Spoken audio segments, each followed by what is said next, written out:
Welcome to the Accelerated Investor Podcast with Josh Cantwell. If you love entrepreneurship and investing in real estate, then you are in the right place. Josh is the CEO of Freeland Ventures Real Estate Private Equity and has personally invested in well over 500 properties all across the country. He's also made hundreds of private lender loans and owns over 1,000 units of apartments. Josh is an expert at raising private money for deals, and he prides himself on never having had a boss in his entire adult life. Josh and his team also mentor investors and entrepreneurs from all over the world. He doesn't dream about doing deals. He actually does them, and so do his listeners and students. Now sit back, listen, learn, and accelerate your business, your life, and your investing with the Accelerated Investor Podcast. So hey everybody, welcome back. What's going on? I'm so excited to be with all of you again. Thank you so much for being part of the community, the Accelerated Investor community. I hope you've enjoyed all of the episodes that we've released, both on iTunes and YouTube, on not only just ways to follow your passion, financial freedom, discovering what's important to you, but also some of the recent episodes regarding the stock market and real estate investing and the specifics about being a really intelligent, smart investor. Today, I have a special treat with all of you. I actually have a special treat for myself, which is my buddy Keith Yackey. Keith and I met about 4 years ago at a mastermind event. And we just immediately connected because we both felt the kind of authenticity about each other. The real estate investing world, as many of you probably have figured out, is filled with quote unquote gurus and different guys that not always telling you the truth, not always representing who exactly they are and what they've accomplished. And Keith and I found each other to just be fun and exciting to be around and also authentic about our experiences, the good, the bad, the ugly, the dumpster fires, and we've connected. And Keith just made a move to Southern California. And so I personally wanted to connect with Keith and see what was going on in his life, talk a little bit more about his entrepreneurial journey. And he's finally settled in SoCal, so I was able to lock him down and have him hop on. So full disclosure, this conversation is more for me than for my audience. So Keith, what's going on, man? Welcome back. How are you? Josh, man, so pumped, so honored to be on here. And, when you talk about us seeing authenticity in each other, we are both in a world we do a lot of the similar stuff, right? Raising private money, doing deals, teaching people how to do deals. And in that niche, it can be very competitive. A lot of the people talk, shit on each other back and forth. But when I met you and the way we connected, I never felt that. I just felt like, wow, if you have something that I can offer to my people that would benefit them, I want them to be able to use that and utilize that. So I think you and I both share that similarity and that similar mindset. And not only that, but I liked you and trust you so much that even I told my mom, hey, invest with Josh. And that's really rare for me to do. So yeah, man, just so honored to be here. And I'm sure we could talk about a lot of really fun things and hopefully inspire some people. Yeah, you bet, Keith. So we'll talk a little bit more on Keith. So Keith's raised, I talked to you about real estate. Often when Keith and I get together, we talk about way other things other than real estate, but had raised something like $40 or $50 million of private capital. So Keith will give us an update on that and what he's doing with the funds and different experiences he's had raising private money. So we'll talk a little bit about that. And Keith, since his mom passed away about 12 years ago, he really is teaching his audience about how to live with no regrets. So we'll talk along those lines. Things he's learned along his entrepreneurial journey about being authentic and living with passion. And I think, Keith, one of the things that I love about you that really relates to what I do is we both love to talk about money. We both love to talk about private money, but we also try to weave in a lot of our entrepreneurial journey, the good, the bad, the ugly, into how we teach our students and how we coach our people and how we engage with people. So let's first of all talk about no regrets. So when I say the word no regrets, which is something that is all over your website, it's part of who you are. Tell us a bit more about where that comes from and how are you living that today? Yeah, well, first of all, now that you put it in those terms, I can't believe I don't have a tattoo of it yet. So yeah. You need some more tattoos, man. It's all over those big muscles you got. I love it. I need to put some no regrets on my tattoos. But first of all, man, it's the mantra that I learned from my mom when she was passing away 12 years ago. On her deathbed, she basically looked and said, Keith, I'm passing on to the next life, and I have regrets. I didn't become who I wanted to become. I didn't do a lot of the things that were in my heart to do, and I don't want that to happen to you. So when you say no regrets, when anybody says that, I instantly go back to that living room where she told me that, and that's why I started a real estate business. I was really scared to start certain things, but when she said, Keith, live a life of no regrets, that means for me, if there's something in my heart that goes, I'd like to do that, then I owe it to myself, my legacy, and to my mom to go after and explore what that's going to look like. And having done that a couple times now, whether it's getting back in shape physically, whether it's building a business to 8 figures, whether it's building, whatever it is that I want to do, comedy, I realize there's going to be joy at the end of the road, but there's actually going to be a lot of struggle getting there. And so the no regrets mantra says, listen, put in the work so that when you do enjoy the fruit or you enjoy who you become in the midst of chasing this thing, you're going to be able to say with yourself, when you look back at the end of your life, you're going to look back and go, I lived it with no regrets. I did what was in my heart to go try and do. Win, lose, draw, at least I tried. So that's what no regrets means to me. Got it. Yeah. And when I think about it, I think about, look, if I'm going to go and try something, I've probably got an 80 or 90% chance of failing, especially in the beginning, trying to figure things out. And I would rather now that I've been an entrepreneur for over 22 years, I would rather have that trophy of trying and failing and also telling myself I've got no regret with trying that than to actually never have tried it and not have the failure, like not have the failure trophy, but then also be given the regret trophy.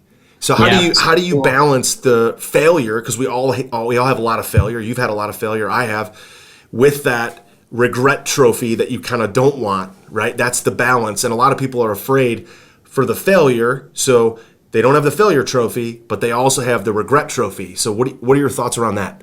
Well, I personally believe that the reason why most people are afraid of failure isn't for actually failure's sake.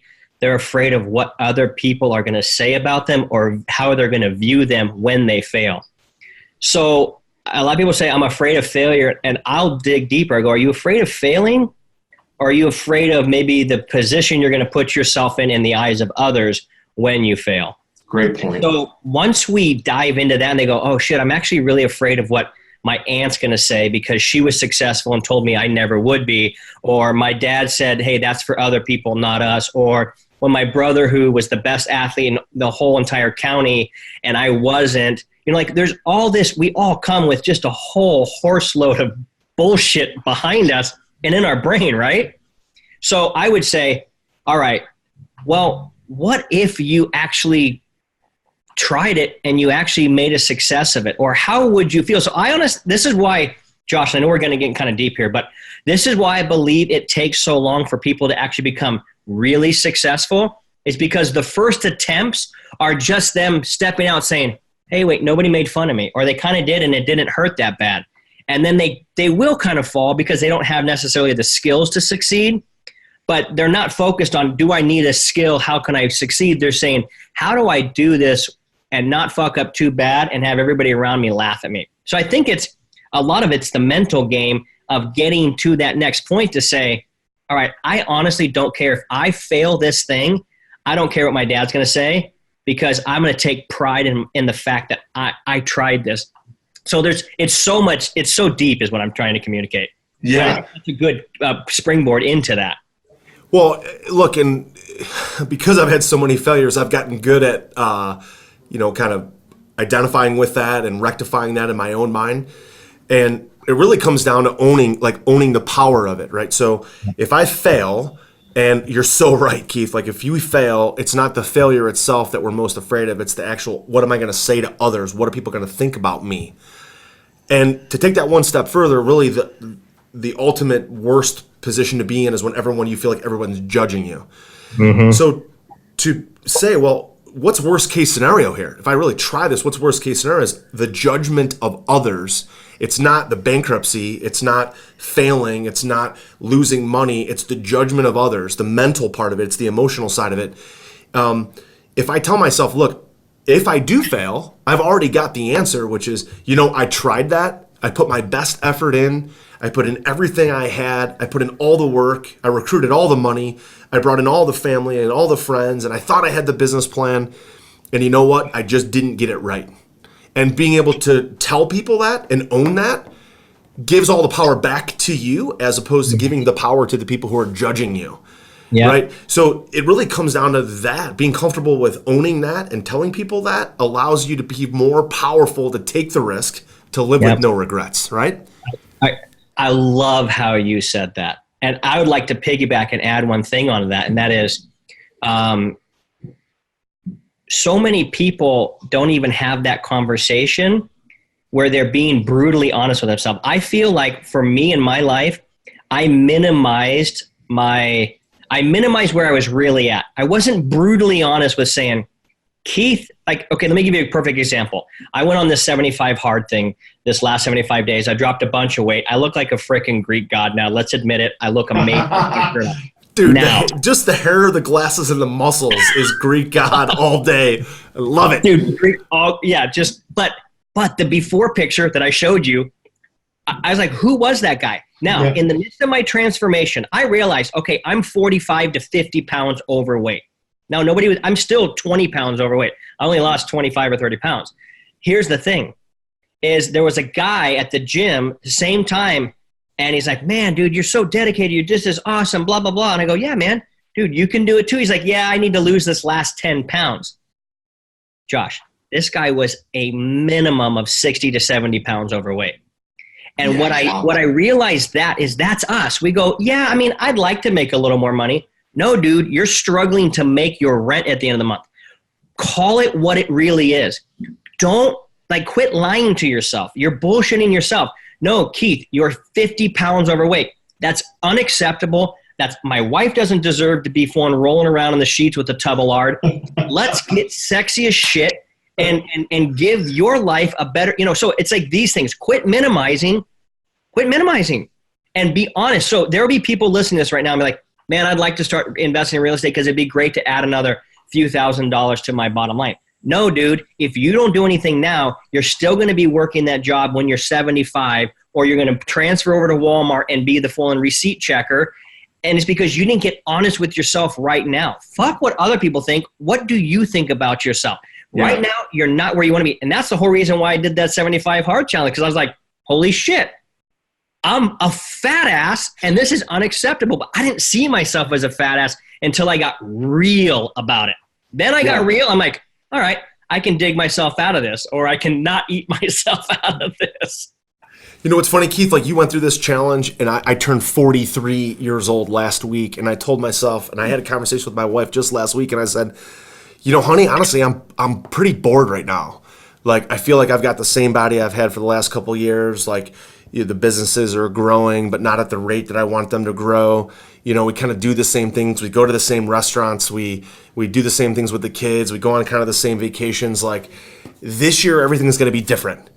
And so I actually interviewed my friend, Ryan Nadell. Ryan from Total CEO, and just, through our group of friends and all that. So I interviewed Ryan just a couple weeks ago, and Ryan was talking about how he made this big pivot and the things that he screwed up in his old relationships, how he was lying to himself. And I thought, you know what, I'm going to change everything overnight. And so I literally told myself, the key to all the things I want to do different really starts with me going to sleep earlier. I've got to stop boozing at night, because I was I'm kind of bored, so I'm kind of drinking, and not a lot, but I have a couple beers a night or a glass of scotch or two, and I just wasn't performing at the optimal level the next day. So I thought, all right, shit, let's get rid of the alcohol. Let's go, even though it wasn't a lot, I'm old. I'm slower than I was when I was 24. So I got honest with that, got rid of that just in the last couple weeks, and then started going to bed earlier. Now getting up at 5 a.m. is no problem, right? Yeah.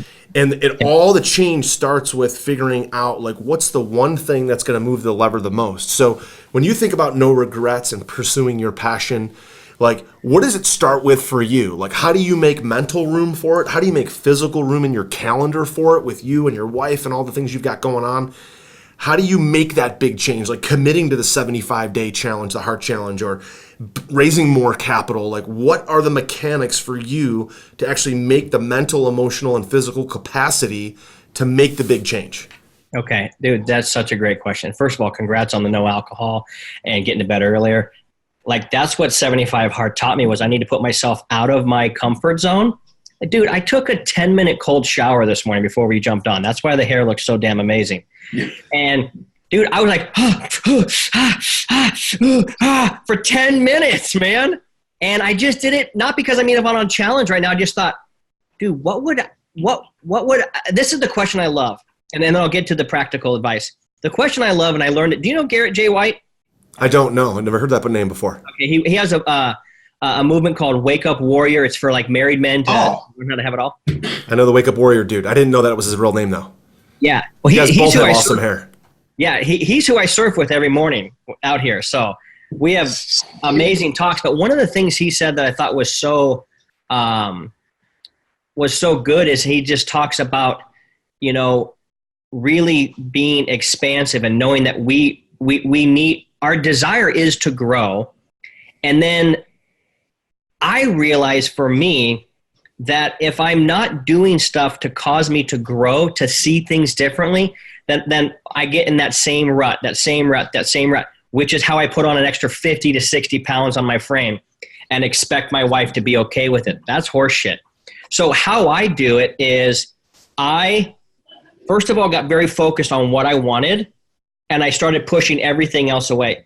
Josh, I get asked to do podcasts a lot and speak. I haven't spoke or been on podcasts in a very long time, except for a couple of friends, because I decided I'm going to get focused on what I need to be focused on, and I'm going to let everything else fall by the wayside. And that's really scary at first, man. Yes. You're like, my brother's got to talk to me. My sister's got to this. I need this. Everybody needs something. And then it's like, wait a second.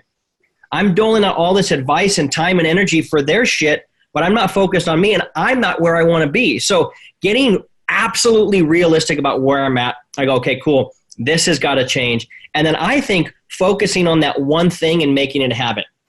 I'm not doing the 75 Hard challenge anymore, but I still wake up at the exact same time every morning, and immediately I read my pages, I get my water, I do my thing. So what I would say is this. Your calendar is the exact evidence of what you really value in your life. So, that's brutal. I love that. But it's so true. So true. So my wife is a sassy Latina son of a gun. I love her. Good for you. She's beautiful. She's amazing. Yeah, she's the best. But she don't put up with no bullshit either, which is what she goes, dude, you can get up at 3 or 4 or 5. I don't care when you get up. You can do whatever you want all day. But you have a daughter that needs you and loves you and adores you. So when it comes 5 o'clock, I know you're an entrepreneur and you're done when it's done. Then get up earlier because you have a family to be a part of too. And she holds me to that. Nice. Put your damn phone away. Text your buddy later. So I'm getting to a point, and the point is this. I don't work much past 5 hardly at all. And so therefore I go, shit, I've only got a certain amount of time to get this done. So I get focused. All right. Guess what? Instagram doesn't really make me money. I mean, obviously Instagram ads and Facebook ads make me money, but all the other bullshit doesn't really make me money. It's just a quick little drip of dopamine to make me say, oh my God, somebody liked my picture. Way cool. I'm not in high school anymore. I don't need that shit. I am driving at trying to get something. So let me give you the very practical example. When I first started investing in real estate almost 12 years ago, this is the big realization for me. And I think it will resonate with a lot of the guys that are on this call. I was a diehard USC college football fan. Loved them with all of my heart. And they were winning like crazy. And I realized that Reggie Bush, Pete Carroll, Matt Leinart, and some of the other guys. Bush push. Yeah, dude, the Bush push, all that. I realized that none of those guys were going to pay for my retirement. None of them were going to pay my mortgage. None of them were going to be there to pat me on the back when I was down. And I realized I was investing all this time in them, and they weren't investing anything back in me. So I decided when I first started investing in real estate, I'm not watching football until I get my first deal under contract. Nice. Plain and simple. Why? So I could focus not on stats of people who are running, that are running the football down the field that aren't going to affect my life in any way, shape, or form. What stat's going to matter? Me going and flipping my first property and putting 20 or 30 grand in my pocket, give me the confidence to go out and build a company that could then start doing 15, 20 deals a month and raising gazillions of dollars and changing my financial future forever. So I think it comes down to the realization, A, we're not here very long. B, if you want to get something done, schedule the goddamn time to do it, and don't let anybody sit your family down, sit my wife down, sit your kids down and say, this next 30, 60, 90 days, I'm going with all of my energy at something, and I need you guys to support me in this. It's going to seem like I'm obsessed. It's going to seem like I'm maniacal about it. But the truth of the matter is I'm not happy with where we're at as a family, and that's on me. Yeah. So that's a practical example, I think, of just saying, dude, but some people go, well, okay, Keith, I can schedule time, but I don't know what to do during that time. Well, that's where you need to get the right education so you actually have a right blueprint to follow to build something. Yeah. And Keith, what I love about what you just said was the kind of, I think it was 3 words at the end, was it's on me, right? And especially if you're a leader in your house or a leader in your business, male or female, at the end of the day, like, it's on me. And I've definitely taken my lumps over the years of getting spread too thin, trying too many different things, and ultimately realizing that there were certain things that just they're not part of the real bottom line. They're not part of the 20% that's getting us 80% of our results. And that's on me. The schedule's on me. My body's on me. What I'm putting into my body, whether I'm working out or not, whether I have a passionate relationship, it's on me. And it's what I love about you, Keith. You're the same as me. Like, you just don't put up with any bullshit from other people making excuses and saying, well, it's their fault. It's the weather. It's, this person. It's that person. It's my brother. It's this or that. No, it's on me. Like, if there's a name for this, Ramey, the name of this podcast should be It's On Me. I like that. Right? We're going to roll with that. But change it. Change it right now. Change it right now. I just got you the URL. It's on me podcast.com. It's on me. So Keith, like, you've been passionate for real estate. Then you got passionate for helping others. You built up an amazing following through Amplify. But today you're back to your roots as a real estate entrepreneur and raising tons of capital. So just walk us through that journey, pursuing different passions and then kind of coming back to really your core. Tell us about the journey, and then we'll talk specifically about what you're doing right now. Cool, man. So I think for me specifically, I feel like I'm just coming into who I really am supposed to be because I'm tuning out the outside voices of who people think I should be, and I'm tuning into, like, what do I want to be? So for me, I was in the real estate space and helped a couple different companies build their thing, and I really enjoyed the ride while I was there until I didn't. And honestly, I was way more judgmental and critical back then than I am now. And whenever you're the number 2 or number 3 guy, you always have an idea of what the number 1 guy should do. But then when you become the number 1 guy, you realize, oh, that's why they did it that way. Oh, now I understand. So I probably lost some good relationships because I wasn't mature enough to understand where that went. So I actually got out of the real estate space only because I just didn't like the vibe of the people and who I was around and what was going on. Although honestly, now I feel like I would probably treat them way differently. So I left that space just because I wanted to go help people. Now, I'll be very honest with you, Josh. I've chased a couple different niches and I've actually succeeded in them, thinking that it was what I did that was going to bring me joy, not realizing it was actually how I did it that actually brings me joy. So I come back to real estate because I love it. I love making big chunks of dough. I got a flip property that goes on the market in 7 days that we'll make $100,000 on, and nice. That's a fun flip. You know what I mean? I like buying apartment buildings. I go, that thing's going to make me $2,100 the rest of my life every single month. I love that feeling. And I've been teaching it and training it forever. So I realized, you know what? If I take the mindset stuff I know about not minimizing where you're really at, being brutally honest, actually admitting what you really want. That's another thing. People have a hard time admitting, I want to be rich. They think, because I get it all the time on the phone, people go, I don't want to be greedy. I just would like to make maybe $20,000 a month. I go, dude, making $80,000 a month doesn't mean you're greedy either. Right, you know what I mean? right. Making $180,000 a month doesn't mean you're greedy. So, approaching it from those mindsets and saying, you know what, dude, if I take these things about mindset, I can plug it into any niche and change people's lives. And that's why I'm so passionate about what I do now, because ultimately, Josh, you and I both know, man, we can teach you ARV and calculations and where to go to find the money. But if your brain is a scrambled egg, can't unscramble that egg. Or it's going to take me a while to go figure out how to unscramble your egg, because if your mind's not right, you're not going to do any of the shit we teach you anyway. So that's what I'm passionate about. That's why I came back to it, because I realized it's a niche I can make a lot of money in. It's a niche I love, and it's helping people really break through a lot of their bullshit beliefs about success and money and those types of things. Yeah, you bet. That answer the question? Absolutely. And that's where it's at, really. I mean, what my philosophy about money and real estate is funding equals freedom, right? You can wholesale a lot of properties, even apartment buildings. I actually was on the phone this morning with a private investor of ours who's about to invest in our latest apartment deal. And he says to me, Josh, he's like, I'm $47 million liquid. I could get access to $1 billion. Wholesaling properties is child's play. And I thought, well, that's awesome. That's just another way of saying, like, wholesaling is a way to make a quick income, a quick buck, but it's not really investing. That's a job. That's a way to make money, but it's not really investing. Investing is getting access to capital and getting access, whether it's bank financing, lines of credit, warehouse lines, private money, which Keith, you and I are so passionate for, and owning the asset that's paying you every month, every year. That's real investing that moves the needle, that creates legacy wealth. That's where it's at.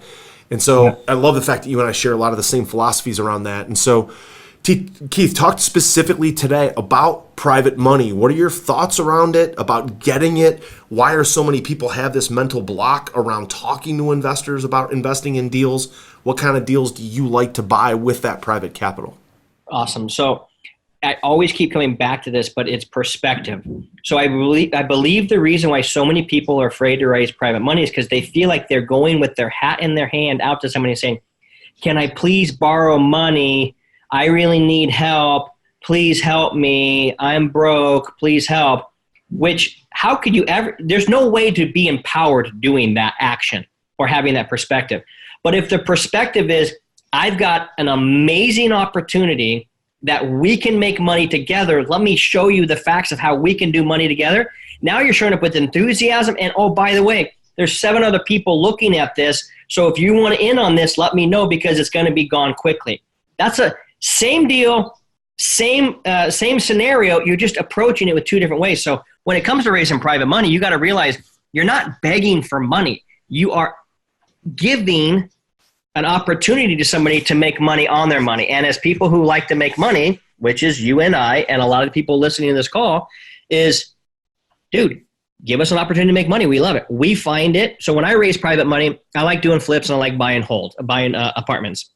That's my thing. It's my 1-2 punch. It's what I go to. It's what I'm excited. We just got a deal accepted yesterday that we're really looking forward to doing. Like, I love being in that part, and I love being in the business of helping people transform their life, really moving past their fear into transformation, and being a cheerleader for them when they need it, being the kick in the ass that they need when they need it. But ultimately, just for me, the private money, there's a lot of places to go find it.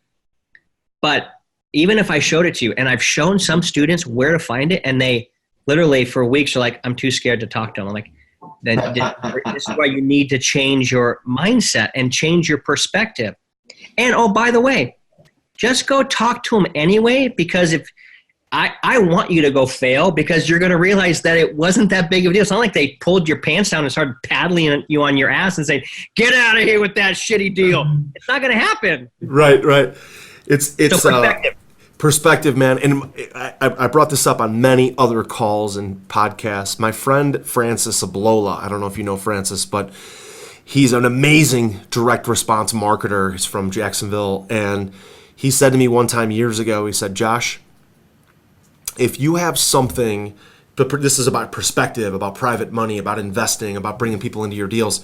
He said, if you have something that you feel so passionate for that it's going to impact other people's lives in a positive way, and you know that you can get behind it, you're passionate for it, you're gonna stay up all night making sure that deal goes, making sure that deal works. You think you can get behind it, and you know that other people will do well by investing in it or buying it with you. Here's the punchline. You have a moral obligation to sell it to them. Yeah. a moral obligation to bring them into it because it's going to enhance their life and make their life better. And to me, that rings so true when I think about, like, just 2 days ago, Keith, we held a webinar, about 70 people. I have relationships with all these people. They're previous investors, current investors, people that I know, like, and trust me. They're thinking about investing. 50 of them got on the phone. We're raising $1.1 million for a $10 million apartment deal. We're looking for 11 commitments of $100,000 each. And in 60 minutes, we raised $2.6 million. We oversold it by 2.5 times.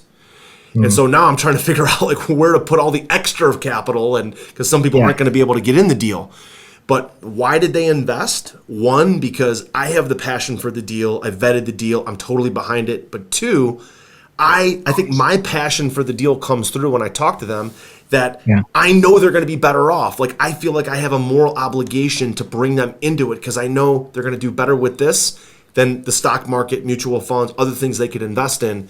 So like your perspective about the, not being the panhandler with their hat out looking for looking for a freebie versus we can do this together.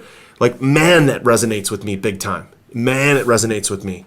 So Keith, when you bring in your motivational, your opportunity to teach people about finding their passion, having no regrets, and raising money, what are you focused on on a go-forward basis? Like, if you were teaching our audience, what would you tell them to do in a couple of sentences, a couple of paragraphs? What would you leave them with? What would you tell them to do? How would you tell them to operate going forward? Okay. I'd like to say one final truth, and if you want it to be more tactical or practical, I'm happy to go there. But I really think if they understand this, it will change and unlock their world. Most of us, myself included, are asking, what is the minimum effort I have to put in to get the maximum result? And I personally think that is not a good mindset to have. Of course, we want to be efficient. Of course, we want to use leverage. Of course, we want to use technology. No shit. But the mentality that says, how do I put the least amount of effort in but still get the maximum result? What happens is you're just doing the minimum, and doing the minimum will get you the minimum wage. It'll get you the minimum result. But if you want a massive, amazing, life-changing result, then put in your maximum effort. Give it everything you got. I'm saying effort. I'm not talking about technology or efficiencies. Obviously, use all that stuff. But what's your max effort? If your max effort is, I'm going to have to stick around the office later, or in my situation, get my ass out of bed earlier to make sure I send emails. I'll tell you this, Josh, in my coaching business and our online business, the more emails I send to my group, the more money I make. Yeah. It's just the bottom line. And it's not that it's hard to do it. It's just I get so busy doing everything else. So I go, cool, you want to make maximum income and maximum results and maximum transformation and maximum impact on the people that have signed up for your list, but you're only putting in minimum effort. What is wrong with you, Keith? One in doesn't equal 10 out. No, put 10 effort in, and then let's see where you can go. And most people aren't putting all their effort in, man. And that's the truth. And you can simply just say, cool, show me your calendar. You worked 8 hours? No, you didn't. You scrolled on Facebook and YouTube and a bunch of other bullshit for 3. You're not putting in max effort. And I think that might sound too 30,000-foot view, but the truth is once you say, no, I'm putting in max effort, let's see how far I can actually push this thing, those are the people that are getting truly life-changing results, man. When it comes to raising private money, when it comes to doing deals, when it comes to having awesome, hot, passionate sex with your wife because she's super turned on by you and loves you because you actually take the trash out. You wash the dishes. You say, let me take my daughter. You know what? Why don't you go on a walk? I'll take her for the next 4 hours. Like, that's called maximum effort. Yeah. In everything I do. I love it, man. You know what? I don't know why this jumped into my head, but there's a quote. I think it's from Vince Lombardi, and I don't even know the whole quote, but the last sentence is what just is jumping out in my head, and it's something along the lines of lying on the field of battle, exhausted and victorious. Right? Exhausted and victorious. Right? So exhausted. Like I was thinking, you're getting me all jacked up, man. Thinking about like the physical output, the mental output, the phone calls, the emails, sending out, physical letters, hosting webinars. That's the physical output. And that's not hard work. I mean, we're not digging ditches here. We're thinking and using our brains, but it's about the time. How much time can we put into it? But I love what you said earlier about, having kind of a cutoff, 5 o'clock, and then spending that time with your wife and your daughter and knowing I got to put in max effort during this block on my calendar. And if you looked at my calendar and your calendar, Keith, you would say during this block, when we're done, when we're home, we're lying on the field of battle, exhausted and victorious, man. That's what kind of resonated with me. I don't know why that jumps out. It just does. Well, it's truth, man. And the bottom line is, and I know I get a little fired up and we're getting excited, and I know we're coming to the end of this talk, but the bottom line is most people don't know where they can go because they haven't put in hardly any effort to get there. And they fall into this stupid trap of believing it's easier. You know how easy it is for people on this call right now to look at you and me and go, wow, they make a shit ton of money. They have amazing lives. Everything's great. Oh, it must have been easy for them. Fuck you. It wasn't easy for me. You know what? I worked a construction job. I got there at 4:30 and worked there till almost 6. Came home, did dinner with my family, put my kids to bed, and then I started my new real estate business from about 8:30 till 10:30 at night. Got about 4 or 5 hours of sleep. Why? Because I wanted to change my life. Because I didn't want to pound nails. I didn't want to dig ditches. I didn't want to not have my life change. And then I didn't want to believe any excuse that says, I'm going to just be this because of that. No, man, and I know I'm getting a little cursy here, but fuck you and fuck that attitude. That's my little bitch voice, and that's what I've learned to silence over the last couple of years is the bitch voice says, you've done enough. No, I haven't, because I'm not even close to where I want to go, and guess what? I don't care that everybody around me goes, wow, you're so successful. In my mind, I'm not even close to successful, and that's what's firing me up, Josh, and you fire me up too, man, so there we go. Awesome, man. I love it. So a couple rapid fire questions as we wrap up. First of all, for our audience that wants to reach out to you, get in touch with you, talk about private capital, or just kind of loves your energy, they just want to connect with you, how can they reach out to you? Website, phone, email, whatever, podcast, how do they get in touch with you? Okay, so if, by the way, the whole 5 o'clock thing, that's because I've tore my family apart and busted it up just a few years ago, and I had to learn that. So that pain is what prodded me into compliance here, and nice. I'm so glad I did. Second thing, if you want to just follow me day to day and know kind of what I'm up to, Instagram, Keith Yackey is where to go. If you want to know like what's my philosophy on raising private money and how I do all that, blah, blah, blah, privatemoneyprocess.com. Got it. Nice. Keith, a couple other rapid fire questions. What's the favorite place that you've ever been? Trip or place where you've lived? What's your favorite place you've ever been? Oh, God, that is such a great question, man. The beach. I love the beach. Nice. Every day I walk out there like a giddy little kid to be able to surf waves. So that's awesome. That's my pure spot. Favorite book that you've read recently, or favorite source of inspiration, whether it's books or radio, podcast, music. What's your favorite thing you've either read or listened to recently? I just reread The One Thing. I think it's my 4th time reading it, and I just found so much good in that. And then the other book that's really powerful is The Slight Edge, because it's about everything that we're talking about right now. Fantastic. And who's your favorite mentor that you've ever had, and why?